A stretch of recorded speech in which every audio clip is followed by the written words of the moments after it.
ভোর থেকেই এই মাঠে আসতে শুরু করেছিলেন সাধারণ মানুষ। নির্ধারিত সময়ের আগেই পূর্ণভূমি সিলেটের আলিয়া মাদ্রাসা মাঠ কানায় কানায় পূর্ণ হয়ে যায়। এই জনসমুদ্রে বক্তৃতা রেখে আনুষ্ঠানিক প্রচারণা শুরু করলেন বিএনপির চেয়ারম্যান তারেক রহমান। এই যে আপনারা এখানে আজকে লক্ষ লক্ষ মানুষ, এখানে এমন অনেকেরই দেখা মিলেছে যারা অতীতে এই মাঠেই খালেদা জিয়ার জনসভায় অংশ নিয়েছিলেন, আর আজ এসেছেন তার ছেলে তারেক রহমানকে দেখতে। বুধবার রাত থেকে সমাবেশ স্থলে রাত যাপন করেন অনেকে। উদ্দেশ্য তারেক রহমানকে খুব কাছ থেকে এক নজর দেখার। অবশেষে রাত গড়িয়ে সকাল, এরপর কাঙ্ক্ষিত দুপুর।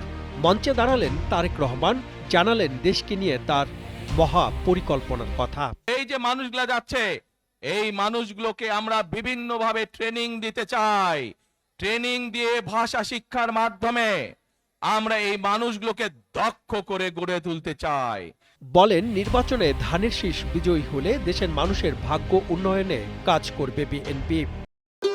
ভবিষ্যৎ হোক নিরাপদ, বিনিয়োগ হোক বিশ্বস্ত, আর আমার পছন্দ সল্ট বে। ওয়েলকাম টু সল্ট বে। দেশের কৃষি উন্নয়নে কৃষকদের পাশে দাঁড়ানোর কথাও জানান তারেক রহমান। আগামী দিনে ধানের শীষের সরকার কৃষক ভাইদেরকে যেমন কৃষি কার্ড দিতে চাই আমরা সহযোগিতা করার জন্য, মা বোনদেরকে দেশনেত্রী খালেদা জিয়া যখন দেশ পরিচালনার দায়িত্বে ছিলেন, মা বোনদেরকে বিনামূল্যে শিক্ষার ব্যবস্থা করে দিয়েছিলেন, মনে আছে? জনসভায় তার মহাপরিকল্পনার অংশ হিসেবে বলেন, অসচ্ছল মা বোনদের জন্য তিনি ফ্যামিলি কার্ডের ব্যবস্থা করবেন, যাতে পরিবারে আর্থিক সচ্ছলতা ফিরে পেতে পারেন নারীরা। এখানে আপনাদের যাদের সংসার আছে জানেন, স্বামী স্ত্রী দুইজনে মিলে সংসার সুন্দর হয়, যাতে আমাদের মায়েরা আপনাদের পাশে, বোনেরা আপনাদের পাশে থেকে সংসারকে সচ্ছলভাবে গড়ে তুলতে পারেন। আমরা গ্রামে গ্রামে শহরে শহরে সকল দুস্থ পরিবার যারা আছে, মধ্যবিত্ত নিম্নবিত্ত সকল পরিবার কাছে ফ্যামিলি কার্ড পৌঁছে দিতে চাই। সম্প্রতি দেশের বাইরে পোস্টাল ব্যালট বিতর্কের ঘটনা স্মরণ করিয়ে দিয়ে তারেক রহমান জনগণকে সতর্ক করে দেন। বলেন, দেশ ও দেশের বাইরে বিভিন্ন মহল নির্বাচনকে বাধাগ্রস্ত করতে নানা ধরনের ষড়যন্ত্র করছে।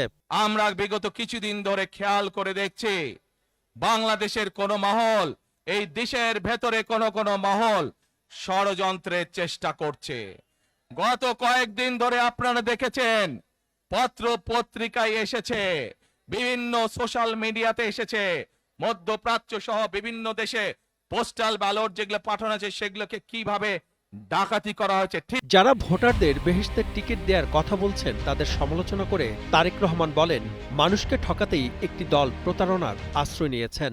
নির্বাচনের আগেই একটি দল এই দিব ওই দিব বলছে, টিকিট দিব বলছে না, যেটার মালিক মানুষ না সেইটার কথা যদি সে বলে, এক সেরে কি করা হচ্ছে না, আগেই তো আপনাদেরকে ঠকাচ্ছে, নির্বাচনের ফলে তাহলে কেমন ঠকাবে আপনাদেরকে বোঝেন এবার।